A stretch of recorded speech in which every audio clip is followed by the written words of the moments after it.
અને હવે વાત કરીશું એક એવી ઘટના વિશે જેણે તોડી નાખ્યા છે નાત જાતના વાડાઓને।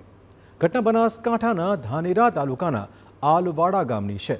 માનવી ચંદ્ર પર પહોંચી ગયો, પરંતુ આલવાડા ગામ જ્ઞાતિ જાતિના વાડામાં કેદ હતું। જોકે સામાજિક કુરિવાજની સાંકળને તોડી નંખાઈ છે। દલિતોને હવે મળ્યું છે સન્માન। સમગ્ર ઘટનાની વિગતવાર વાત કરાય તો આલવાડામાં નાઈ સમાજના કારીગરો દલિતોના વાળ નહોતા કાપતા।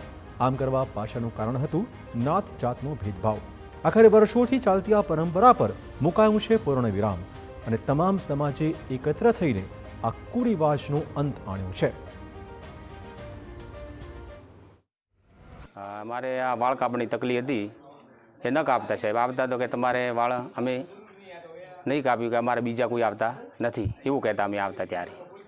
પછી અમે એક ભાઈ કે કેમ ન કાપે એમ કરીને અમારે ઘણા વર્ષોથી તે પછી અરજી કરી સાહેબ ધાનેરા ફરિયાદ કરવા જાય। ફરિયાદ લીધી તમારે અરજી નીકળાઈ જશે તે અરજી કરી, એમાં આવ્યા પોલીસ સાહેબને એમની હાજરીમાં કપાયા। હાલ મારે વાળ કાપી।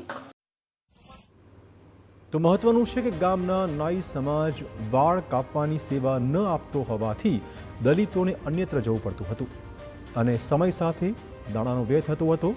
જોકે સર્વસહમતિથી આ કુરિવાજને ટૂંપો દેવાયો છે। નાઈ સમાજ હવે હરખભેર દલિતોના વાળ કાપી રહ્યા છે અને ગામમાં બન્યું છે ભાઈચારાનું વાતાવરણ। સાહેબ એ પરંપરા જૂની પરંપરા નથી, નહીં કાપતા હતા પહેલાં। હવે બધાનો કાપે, હર કોઈ જાતિનો ભેદભાવ નથી સાહેબ। અમારું કામ બી સારું ચાલે અને અમારો સંબંધ બી વધારે વધ્યો છે। એ તો સાહેબ વર્ષોથી, મહિનાથી જ ચાલુ થયું હમણાં। મહત્વપૂર્ણ છે કે આ કુરિવાજ દૂર થવા પાછળનું કારણ ગામના યુવાનના પ્રયત્નો છે। યુવાઓ માની રહ્યા છે કે વિકસિત ભારતમાં આવા કુરિવાજોને કોઈ સ્થાન ન જ હોવું જોઈએ। ઓલરેડી કાપવાનું ચાલુ પણ હતું અને એમને બોયતરી આપી છે કે અમે હવે પછી કોઈ એવો વાળ કાપવાનો અમારા ગામમાં ઇસ્યુ છે નહીં।